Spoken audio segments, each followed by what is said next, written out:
Yes, indeed. So without further ado, I want to introduce to the show Mr. Chris Copelnad. Chris Copeland, you there? Yeah, I'm here, man. Welcome to New York, baby. Welcome to New York. Man, I appreciate y'all for having me, man. It's such a blessing just to be here, man. You have no idea. Hey, Chris, I just want to let you know you're on the show where you got Ed, you got E-Complete. Those are your Knicks fans. They're on your side. I'm really not on your team, dog. I just beat you the other day. I'm Team Brooklyn Nets. So just so we have some little fun on the show here at H2G Radio. Oh, man. Don't worry, Chris. Chris, don't worry. We keep him hemmed up, man. We let him know. It's all about Chris, it's all about the Knicks. Under new management right now. How was that game, Chris? I know it's your rookie season. How did it feel to kind of be in that atmosphere there in Brooklyn? Oh, it was an incredible environment, man. It was a lot of fun to be a part of. You know what I mean? They got us that one time. We got a lot more games to play though. No doubt, man. I just poking fun with you. But the one thing, and talking with Ed, I'm just so impressed with just your journey in terms of finally making it to the NBA. I know you're a little older than the typical rookies in your journey of playing overseas. But just tell us about your journey and how you landed the opportunity of being here in New York. Man, I like to say, people say it's been 6 years. I like to say it's been 24. I mean, since kindergarten, I can remember wanting to be in the NBA. Since I've had memory, I can remember wanting to be a part of this league. And the journey has been extremely long, a lot of blood, sweat, and tears, man, and it's just thank God and thank the Knicks, man, for giving me an opportunity, and, I'm glad it worked out. Hey, Chris, let me ask you, because I saw you during the summer, man, and I was telling Ricky and Edgar and one of our other boys, when you were in Summer League, what do you think it was that the coaches saw in you to invite you to camp? And, what made you feel like when you were out there? Because it looked like you kind of shined through, all the talent, you and Lillard and a couple other cats. But you definitely, when I saw you playing, I was like, that's an NBA player. So what was it that the coaches were like, you know what, you're coming to camp? What do you think? What was it? I think for me personally was being receptive and learning every day and making sure I was improving. Because going into it, I already, I've been a scorer for a while, you know what I mean? And, the coaches, they were always on me about showing other aspects of the game. By the end of the Summer League, I was trying to distribute more, trying to be more of a presence defensively. And I think those are the things that got me over the hump. A lot of people can score, but, coaches always on me about being versatile. And, that was a big thing for me. That's what's up. Yeah, so Cope, I was talking with Ed as well, and I know sometimes how the rookies, sometimes they always have a story to go through. The rookies don't always get treated fairly. Tell her, in this month, what has life been like being a rookie on the New York Knicks? What do they have to put you through? Oh my goodness. I got a lot. I know a couple of things. I want to see if you're going to share. I know a couple of things already. Yeah, let us know, man. Yeah, they got me quite a few times, man. Marcus is my biggest hazer or whatever you want to call it. I had to do the tuxedo thing. I had the normal thing. Yeah, I know a lot of people seen that. I got a pink Disney princess book bag I gotta wear around. Yeah, it's like I said, from the start, it's been such a long journey, man. And at the end of the day, just to be here is such a blessing. Like whatever they put me through is not even, it's like, all right, what else you got for me? Yeah. Hey, Chris, like on the team, like who do you, try to get the most advice, out of, obviously, this is your rookie season, like staying like certain, situations in games. Like who's your guy that you rather, you sit down with and you try to get as much knowledge from, in the game? I mean, believe it or not, I really ask, I talk to everybody. When I say everybody, I talk to everybody on the team. The guys that helped me the most, I would say is Rasheed, Marcus, and Kurt. They're the most in my ear, you know what I mean, and they've had probably the most years on this team besides maybe Jason in this game, and I try to soak up as much as I can from those guys, and whatever I don't ask, they tell me anyway. And I also saw that, you back in the days, one of your coaches was former Detroit great Ben Wallace in the Richmond Pro-Am League. How was that? Yeah, that was, he's been great. You know, we worked out a little bit this summer. I go back every summer and play with those guys. And from, you know, a lot of people in Richmond, you know, push me in and help me get better every summer when I go back. Corey Alexander. I mean, it's a long list. Mike Davis. A lot of people have helped me. I don't want to go down the list and forget names, but there's a lot of people in Richmond. Ben especially, you know, from a physical aspect, he was, you know, telling me to prepare, you know, because it doesn't get much more physical than Ben Wallace if you know his game. So I got to learn a lot from him. We want to talk about some of these NBA players who rap and what you think, I mean, as a DJ, you know, what you think of their skills. So, okay, who we got first? Well, we didn't get a clip to download, but, you know, we got Steven Jackson, a.k.a. Stat 5, and he just did Lonely at the Top with Kevin Durant. Have you heard that? I heard the record. What do you think of it? Kevin needs to stop. He needs to stop.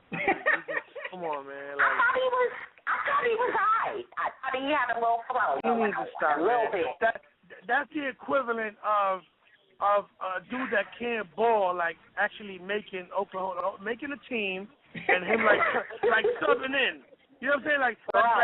Like if Durant is in a playoff game and they sub this dude in. He really can't play, but they just subbed him in like he's in the game. Like, come on, stop doing that, man. Like, you got to respect the craft, and you know, it's hard for them to do that because they don't have the time nor the experience to really do it for real. You know what I'm saying? If you're a basketball player and you rapping and you got like basketball metaphors in your, like, come on with that, man. Like, get out of here, man. Like, if you're gonna do it, you know what I'm saying? Do it for real. Okay, so you say that one. You say that one's a dump it. Bump it or dump it. Say dump it. Before you bump it or dump it, though, you talked about KD, but what do you think about Steven Jackson's skills? Now, let me tell you something. You better be careful what you say about Steven Jackson because he goes off. He will beat you up. Listen, I want Steven Jackson to come over and hit me so I can get paid. Nah, serious. Hold on. No, Steven Jackson, I actually seen something on TV about him, and I finally heard the record the other day. Like, he could rap. Like, I think Steven Jackson could rap. You know, I mean, the song in general, you know, it ain't, I didn't, you know, the singing and all that, like, come on, dude, you know, you a hardcore dude and you doing some singing song, like, it just don't match, but he can rap. You know what I'm saying? Like, he can rap. So I would dump the second half of the song. Okay. All right, so we got to keep moving. So we're gonna move on to your boy on the Knicks, currently on the Knicks, Iman. Shumpert. Yeah. Let's listen a little bit. New music. Oh, he rapped over beat already. Woody down, Jack. He ain't bad. Ain't nobody messing with my Knicks. Knicks. Tape. They don't do it like this. Knicks. Tape. Yeah, I'm talking mellow. Yeah, I'm talking Tyson, and that's the gold medal. Amari, he known to spike it. And we got Thomas. Went back and Cop felt and mixed Prigioni with Jason and Lord help him. I got no back in the corner, my. Okay. What you think about that, Ted? Nah, Shump is all right. He's all right. I mean, again, I understand, you know, that was for, like, you know, to name the players again. These rappers, they rap about basketball, like, whatever. But I understand, like, that was it supposed to be. But he sounds like he can rap. Like, he got the swag. He followed the structure of the song. So I would. That's cool. I'm not playing at a party. Are you saying that because you a Knicks fan? Are you just? Well, I'm not a Knicks fan, so it ain't. I'm totally being unbiased. Oh, okay. All right. Okay. Like, even better. Okay. So let's. He got a flow. He got a flow. Okay. So he gave that a bump it. So let's. Yeah, I believe we can bump that. All right. So let's go to the next one. This is what's his name? Lou Williams. Used to play for the Sixers. Now he's at the Atlanta Hawks. Featuring, I think this has Meek Mill, if I'm not mistaken, and somebody else. let's. Okay. Leg up.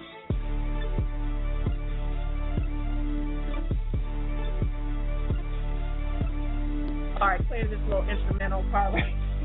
Yeah, little intro. Never get rattled from bloggers and all these dog jockers. I'm doing me, I'm just riding around in a dog dropper with a showstopper. I made a man disappear. Watch the magic happen. I give a damn about a hater what he talking. Okay, what we think about that? He sounds like a rapper. I'm not even mad at him. Okay. I'm not. I mean, again, like you said, he on that record with 2 Chainz and I think someone else. Yeah. You know what I'm saying? Like, so he talking what they talking. You feel me? Like, he can't be on that joint talking about, well, I hit threes from the corner and like, nah. You know what I'm saying? So you know, he sounds right. Like, you know what I'm saying? Like he sounds. If you didn't tell me who he was, I would think that was like maybe one of the 2 Chainz artists or something. Okay. Right, he sounds like a straight up, he sounds like work with that. I could work with that. Mm-hmm. Okay. Right. So Lou Williams, you got the thumbs up from Ted Smooth and the HoopGirlz crew. All right, the last one we're going to get to is, your boy, Laker, Meta World Peace, a.k.a. Do we got to do this, man? Like, really, man? And that's my boy, like, that's my boy. I mean, come on, man. Ted, he from Queens. We gonna listen to Queens. Right. And I think it's called Representing. I think it's a new joint.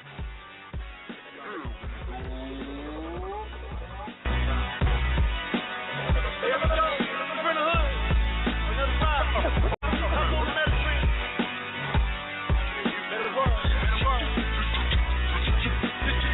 You ever feel that rush running through your veins? The rush is the blood is the beat, can't be contained. The bones is the drums, the fingers the snare, the skin is the strings, ribs is the guitar. Itching while I sing, itching while I rap. Foot is the kick, the tongue's the auto-tune violin. My brain is the mic, I'll be talking to myself cause I don't know what I'm saying. All right, yeah. Oh, man, that put me in like, oh, wow, okay. Which one of y'all just bust out laughing right there? That was me, Kia. Oh, that was well deserved. I'll tell you that one, boy. What is the Lakers? What's happening with the Lakers? What's your opinion, man? Well, you know, I think a big reason for their struggles has been Steve Nash's absence. You can't ignore that, especially in a Mike D'Antoni offense. You know, every stop we've seen, whether it's Phoenix or New York, I mean, he needs a good point guard to run that offense. So I do think that's part of it. I think they'll get better when Nash comes back, especially offensively. You know, he's someone that can come in and make sure everyone gets their touches. And once Gasol comes back, too, you know, we've seen Steve Nash turn Boris Dia and some not-so-good big men into some very high-paid players. So once he has Pau Gasol and Dwight Howard to work with, I think that pick and roll is going to be pretty scary. But defensively, you know, does Nash really solve anything? I really don't think he does. He's going to be 39 years old in a few months. So it's kind of scary if you're a Lakers fan, knowing that, you know, he's not going to help you defensively and that you're relying so much on a guy who's been injured this year and who's about to turn 39 years old. So, you know, I also think that the Lakers need to go out and sign a shooter, you know, maybe someone like Michael Redd or Quinn Richardson. There's still some free agents out there that could come in and help this team. You know, there's been talk to maybe look at Delonte West to step in and play a backup point guard role, but they're so much worse than anyone thought they would be. You know, if you look at this team, they still have Dwight Howard, they still have Kobe Bryant, still have Anton Jameson. You know, even with the injuries, they should be better than they are. They shouldn't be getting blown out like this, getting embarrassed, and losing to teams like the Cavaliers or the Trailblazers early in the season. I mean, they're losing to teams that they have no business losing to, and that's been the biggest surprise so far.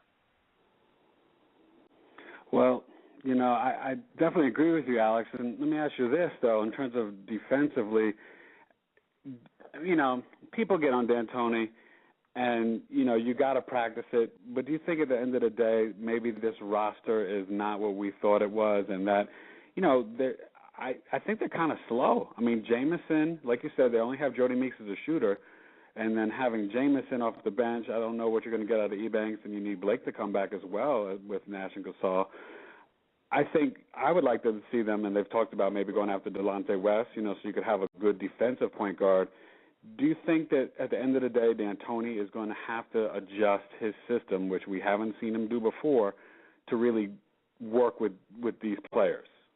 I think you'll have to. You know, I think you hit the nail on the head saying that the players don't fit the system. And you're right. Defensively, these guys are slow. And, you know, a couple of years ago, a team that had Kobe Bryant, Ron Artest, and Dwight Howard would have been the best defensive team in the league. But we all know that, I mean, especially this year, Kobe's taking plays off on defense so that he can really play well in the offensive end and kind of conserve his energy. You know, Meta World Peace isn't the same defender that Ron Artest was, clearly. And Dwight Howard even isn't 100% right now. So, you know, as Dwight Howard gets back to full strength and gets back to 100%, I do think their defense will get a little bit better, but I'm not sure how much better. You know, I think there's been a couple examples throughout the season where we see that if they had a healthy Dwight Howard, maybe they would have played better. You know, that Indiana Pacers game where George Hill has a little floater over Dwight Howard comes to mind. Yeah, I think if Dwight Howard were healthy, he blocks that in the stands. So little plays like that, little games here and there, you can kind of pull out times where you think that Dwight Howard being 100% would help them. But at the end of the day, you're right. I do think that this roster from top to bottom is older, and really they lack really good defensive players. So that's where if you're Mike D'Antoni, you have to make adjustments. Really, he can't afford to just go and be stubborn and not make adjustments or change. He has to do something to get the most out of his players and get the most out of this roster. Yeah. So, Alex, you know, enough of La La Land. You know, Ricky's a big Brooklyn guy. He's from Brooklyn. I'm a big Knicks fan. Used to have tickets growing up and been to, you know, a bunch of games. And, you know, obviously, you know, Edgar's relationship with the Knicks. So on our show, we talk about the Battle of New York, and it's 1-1. What's your thought of it? And then do you think that the way the Knicks are winning, and obviously their win tonight over Lakers 116-107, and how great they're at home, do you think the Knicks are kind of the toast of the town, really, and they can keep it going? I would say for now they definitely are, just because, I mean, when you're number one in the Eastern Conference and you have the impressive wins that they do, I think that definitely makes them the number one team in town. But at the same time, like you said, it's 1-1, so in head-to-head matchups, it's kind of hard to say. And, you know, you look at Brooklyn, they've been kind of beat up a little bit. Earlier in the year when they had Brook Lopez, I mean, he was playing great. He really surprised me. He was someone that I was a little bit critical of over the past couple of years. He was injured last year, obviously, but this year he came out scoring the ball well, rebounding much better than ever before, and playing very good defense. So, you know, I think Brook's progression really helped the Nets take that next step. And, you know, the Nets, they've kind of went through that adjustment period that teams go through whenever you add new players. You know, the Knicks have been kind of surprising that they've been able to get off this early start just because they have so many new faces, just like the Nets do. But the Nets have kind of had a bit more traditional adjustment period, whereas the Knicks, because they have so many veterans that they brought in and so many guys with a lot of experience, they've been able to really click right away, and everyone kind of knew their role. So they haven't had those early season struggles that teams who really revamp their roster over the offseason go through usually, but the Nets have. So, you know, it's kind of tough to tell who's going to be the better team in the long run. You know, I wouldn't want to run into either team come playoff time, and I think it's going to be a very interesting season. It wouldn't surprise me at all if both of these teams finish in the top 5 in the Eastern Conference. Yeah, I would agree with you there, Alex. But when you look at the first month or so of the season, which teams have surprised you and kind of stood out and say, you know what, I didn't expect this? I would say Memphis is a big surprise. You know, they've been playing very, very well. They have that balanced attack, and really everyone's clicking there. And we kind of should have seen this coming because they had so many pieces coming back, and, you know, everyone's healthy now. We couldn't say that for a while there. But there's two other teams that really haven't gotten a lot of attention that I've been really surprised by. Atlanta is one. Whenever they traded Joe Johnson and Marvin Williams, everyone said this was going to be a rebuilding year for them, that they wouldn't be a contender anymore. But, you know, they've continued to win games, and they're looking like a very good team right now. They're the third team in the Eastern Conference. So, you know, that tells me that they can still compete. And come playoff time, whenever you have as many shooters as they do, you know, they could surprise someone. We saw that with the Orlando Magic a few years ago, where they weren't the most talented team, but they got hot at the right time, and they were able to upset some very good teams. So Atlanta definitely has some potential to upset a very good team in the Eastern Conference in the playoffs. And then another team that has really surprised me, you know, is the Golden State Warriors. They're so deep this year, and you know, their second unit is arguably the best in the league. So even though they've had injuries, they haven't had Andrew Bogut. They're playing very well. Mark Jackson's doing a great job coaching that team, and they just have so many weapons. You know, I see them continuing to play well for the rest of the year. Yeah, and I like Golden State as well. The one thing is what you gotta like is that Stephen Curry seems to be staying healthy. His ankle is doing well. He looks like he's played over 20 games now, which he hasn't done that in a while. So they're looking bright. Stephen Curry's looking excellent at that lead guard spot. So that's one of my surprise teams as well. Well, I wanted to ask Alex about kind of, what's been going on with, and the Warriors just beat them the other night. It's the perfect segue with the Miami Heat. I mean, the Knicks kind of blew them out twice, once without Melo. The first game's a wash with all the Sandy stuff. But that win, last week where the Knicks beat them without Melo in Miami was huge to me. But then the real issue, forget the Barkley stuff, to me the real issue is I don't think Dwayne Wade is really healthy enough, and I'm not sure if LeBron can carry them with the rest of the teams in the NBA, the top teams being a little bit better this year. What do you think about that, Alex? Yeah, Dwayne Wade, it definitely looks like he's taking a step back. And, we kind of saw the first signs of this last year during the postseason, during the Indiana series, and then a little bit during the Boston series where he just wouldn't show up for some games or he would just have bad shooting nights, and LeBron had to take over. And he was able to do it last year, but you're right. I mean, over an entire season in a postseason, it's hard to tell if LeBron's going to be able to go out and just lead Miami to victory.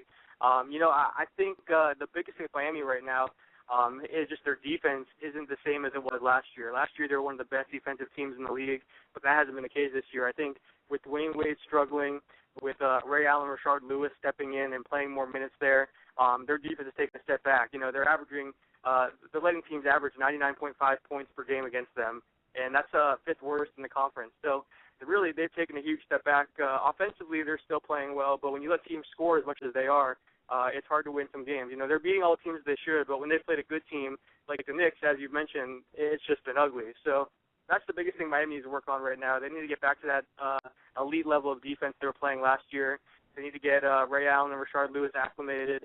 And I think you're right. Dwayne Wade needs to step up. He doesn't have to be the all-star and the superstar we saw earlier in his career. That's what LeBron James is there for. He's the alpha male. But he needs to be a second option that teams have to fear so that LeBron James doesn't have to do everything by himself. Yeah, at one point it was Wade County. It looked like LeBron adopted the city now. LeBron has the key to the city. Yeah, definitely. But, I mean, it's true. I mean, whenever they first all assembled, LeBron would be in the back during their photo shoots and things like that. And, Dwayne Wade had said last year that he wanted to turn the team over to LeBron and let him take over and be the number one option. I'm not sure that was so much Dwayne just being unselfish, but Dwayne realizing that he's on the decline, and we've seen that this year. Well, let me ask you this, Alex, in terms of just in the East. The one thing, obviously, I like in the Atlantic Division, with the Knicks and Nets and Philly kind of doing their thing, the best stat that I think of is the Knicks, right? They're not, they're only turning it over like 10 turnovers a game, and that makes it hard for Miami because they like to run and fast break, and that's how they get a lot of points. But to me, what do you think's going on with the Celtics? Because they got a lot of nice players, a lot of 2-3s, point, 2s, combo players, 3-4s. But in terms of size, Fab Melo went down to D-League. They brought him back up. Wilcox, he's a Terrapin, and I went to Maryland, so I shout out my Terps. But a little soft. Do you think that they will be able to be big enough, and maybe Jeff Green big enough to dominate or beat the Knicks or Nets in a 7-game series? It's going to be tough if they don't make an addition. Their rebounding numbers are down, and I think the reason for their early season struggles has been because that they have so many new faces there. We're used to seeing the same Celtics team come back, but this year they have Jason Terry, Jeff Green's back and playing significant minutes for the first time, Leandro Barbosa, Courtney Lee, Jared Solinger. I mean, they've added so many guys that are significant contributors there that they're trying to get all these guys on the same page, get everyone acclimated. So I think that's why they maybe haven't gotten off to the start that we usually expect from the Celtics. And, I mean, Boston usually does this where they'll coast through some of the early months of the season, and come playoff time, they're ready to go. Everyone's ready to make a run towards the title. So I'm not too concerned about Boston. But, yeah, I mean, I am concerned about their rebounding and their size down low just because, this same roster is not going to grow between now and the playoffs, so that's not going to help them. That's why I'm surprised they haven't went out and signed someone like Kenyon Martin. We've heard Boston linked to Martin, and I'm surprised that Martin hasn't found a team yet just because he said that he's willing to take the veteran minimum. He's willing to come in on a non-guaranteed deal and prove himself. I just don't see what there is to lose if you're Boston. You might as well bring Martin in. He's someone that could run that second unit defensively because whenever Kevin Garnett comes out of games, they're not the same defensive team either. So let him come in, be a defender, be a rebounder. That's all you really need for him, and he's cheap. So, hey, I mean, we've heard that rumor for a while now, but it hasn't happened, and I'm surprised about that.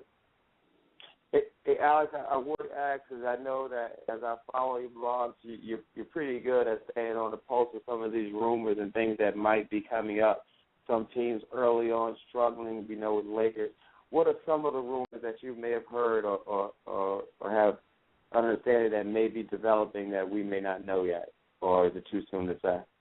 Well, there's one rumor. I mean, it's Anderson Varejao possibly being traded. That's something that you're going to hear between now and the trade deadline a lot, just because I think going into this year, the Cavaliers expected to be a playoff team, or at least in the playoff hunt. But right now they're 5-18. They've really struggled a lot, so they really haven't lived up to expectations. And I think they realize that with their young core of Kyrie Irving, Dion Waiters, Tyler Zeller, Tristan Thompson, it may make more sense to trade away Anderson Varejao, especially with the season he's having. I mean, his trade value right now is at an all-time high. So moving him and being able to get another young piece that they can put in that core, or even a very nice draft pick that they could use next year to draft another young player, I think they realize that long-term that may be the best move, just because Varejao is not really in their long-term plan because he's 30 years old. He's been in the league so long. It wouldn't surprise me at all if Varejao was traded maybe to a contender or maybe for some young pieces that would fit into Cleveland's long-term plan. And the other player to keep an eye on as the deadline approaches is Jose Calderon, just because, the Toronto Raptors have Kyle Lowry, and even though he's been banged up, he's definitely the starter there when he's healthy. And if you're the Raptors and you're struggling like they are, you need to trade away a backup who's pretty valuable if it lets you improve and get another starter. So I think those are the two players to watch over the next few months. Would you do that rumor, Bargnani and Calderon, for Paul Gasol? I don't think that's the answer. I've heard that rumor and it's been written about a lot, but at the end of the day, I'm not sure bringing Gasol makes that team any better. At the end of the day, he's 32 years old. He's had knee injuries now, knee tendonitis that sidelined him, and he's still owed a lot of money. So I think if you're the Raptors, you trade away Calderon and Bargnani if you can get another player that you can put alongside Kyle Lowry for the next couple of years. And it's kind of like Cleveland. I think you find someone that you can put in your long-term plan, not a veteran who's maybe on the decline like Gasol. I think that would be a great move for the Lakers, but for the Raptors, it doesn't make much sense for me. Yep, I agree. Hey, Alex, which rookie has jumped out of the gate and impressed you the most? I'm sure E Complete would love to hear this. Yeah, man. Out there in Portland, right? Damian Lillard. He's been very impressive. He's playing right now. He's been killing it all year long. I think last year around this time he was projected as a second-round pick. So watching him dominate at Weber State all last year and then enter the draft and just climb up draft boards and now prove that he's a legit starting point guard and a possible Rookie of the Year front-runner. I've been very impressed with Lillard. And Anthony Davis, I mean, even though he's been sidelined and injured for all but a couple of games, when he has played, he's been phenomenal. I wrote an article the other day about Anthony Davis talking about he's on pace to actually break the single-season record for PER for a rookie. He would be if he continues to play at this level, his PER in his rookie year would be higher than any other player. So that's MJ, Shaq, Wilt. I mean, you go down the list, he'd be having the best rookie year ever. So even though he hasn't played a whole lot, and it's a very small sample size, when he has played, he's been phenomenal. Yeah. Hey, real quick, I want to ask you with the struggling Wizards about John Wall, him coming back, and do you think he might not even rush to come back the way that they're playing? But Bradley Beal, I like him, but I think because of the Wall being out, do you think it sort of stunted his development and forced him to take some, bad shots earlier as a rookie? Yeah, I mean, I think they've asked a lot of him, and like you said, they're having him take bad shots and they're having him force things. And it's funny, we saw the same thing in Summer League. I was in Las Vegas for Summer League, and Bradley Beal was pretty much the only player on the Wizards roster. So literally every play, they're putting the ball in his hands. And even when he's double-teamed or seeing multiple defenders come his way, he was chucking up shots and forcing things. So it was kind of a sign of what's to come for the season because they had no idea John Wall was going to be out. But the second Wall went down, and he goes down, they really did the exact same thing with their regular season roster. They really asked Beal to do a whole lot. So I think when John Wall comes back, that should help Beal. It'll take some of the pressure off of him. And, a couple of years from now, that's going to be one of the better backcourts in the league. I know everyone looks at the Wizards as a joke right now just because they're not winning many games, but Wall and Beal have so much potential. and they both came into the league so young that they're still pretty far away from realizing their full potential. So once Wall and Beal can play together a little bit and develop that chemistry, they could be a very scary duo for many years to come. Yes, indeed. I agree. Hey, Alex Kennedy, we really appreciate you calling in to H2G Radio, giving us the rumor report, because I really like to hear those type of stuff and follow that. That was new news to me, so we really appreciate you taking the time to call in with us today, Alex. Thank you. Yeah, guys, thanks for having me. Take care. Definitely, Alex. Take care, man. We'll have you back soon. Sounds good. See ya. That was Alex Kennedy, HoopsWorld. Follow him on Twitter, Alex Kennedy NBA.